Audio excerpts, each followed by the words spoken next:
try to be in the moment.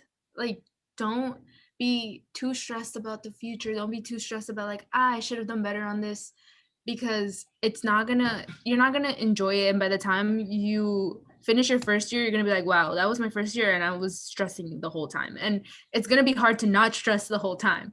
But just if you are able to find to be in the moment at least a little bit, like you'll be able to enjoy it more and not regret like just being stressed the whole time. Because I know like I look back at my high school years and I'm like, I didn't enjoy it as much as I should have. Like now I'm in college and now I'm stressed.